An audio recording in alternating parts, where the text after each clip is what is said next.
مرحبا. قناة تكتيكات الكرة الثابتة. اختاروا اليوم كرة ثابتة نفذت بطريقة ممتازة، كان على إثرها هدف الفوز لفريق مانيما الكونغولي الديمقراطي ضد اتحاد العاصمة. الكرة الثابتة عبارة عن خطأ غير مباشر لعب وراء ظهر خلف خط الدفاع، قام المهاجم بتسجيل الهدف في القائم الثاني.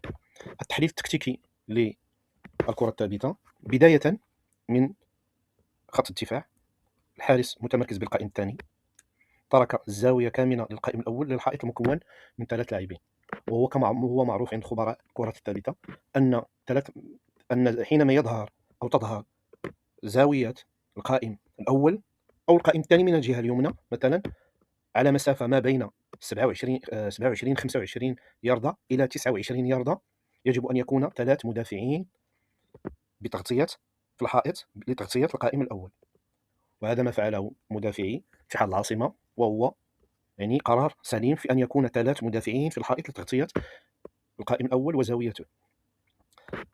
خط الدفاع عبارة عن 5 مدافعين. اختار المراقبة الفردية ل4 مهاجمين من مهاجمي مانيبا، وبقي مهاجم واحد حر بدون أي رقابة. هذا اللاعب يظهر من الصورة أنه هو المستهدف، لكنه في الحقيقة لاعب فخ ولاعب احتياطي للاعب المستهدف. اللاعب المستهدف هو هذا العميد، ولاعب خلفه ينتظر الكرة الثانية أو الكرة التي تجاوزت المهاجمين. ملاحظاتي على دفاع اتحاد العاصمة أنه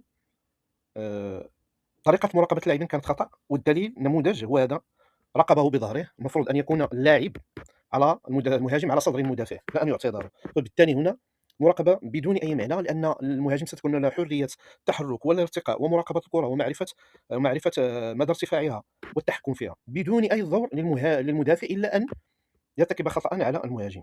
هذا المدافع يراقب هذا للكرة الثانية أو لمحاولة تسديد رقم 10. هذا اللاعب في نظري ليس له أي دور، كان عليه المراقبة.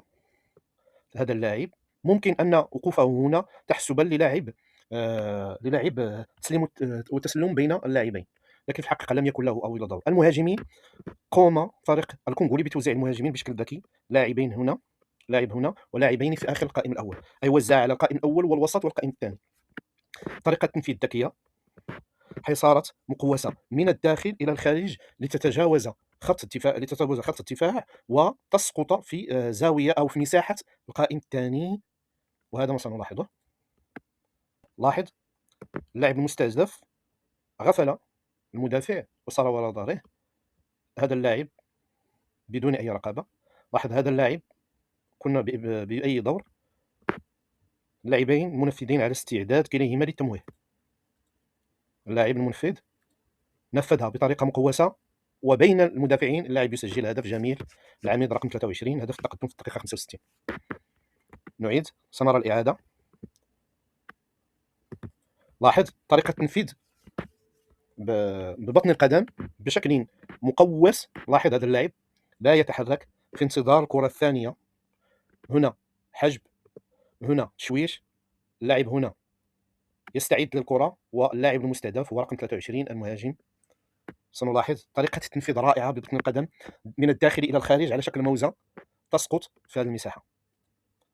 لاحظ، حاول معها المهاجم الأول، حاول مع المدافعين، لم يستطيع لأنهما كانوا في وضعيات سيئة، لم تكن تشريح الجسد يساعد على قراءة الكرة ومعرفة المساحة التي المستهدفة. فالفريق الكونغولي استهدف لاعبا معينا مع لاعب احتياطي ومساحة معينة وهي مساحة القائم الثاني. بالتالي اللاعبين اتحاد العاصمة عجز عن إبعاد الكرة، سقطت أمام المهاجم رقم 23 من فريق مانيمبا كونغولي، وسجل هدف التقدم، هدف رائع، كرة ثابتة يعني مخدومة بشكل ممتاز ورائع. سنلاحظ من هذه الزاوية، لاحظ اللاعب مسجل هدف، هذا اللاعب حر بين لاعبين بديعين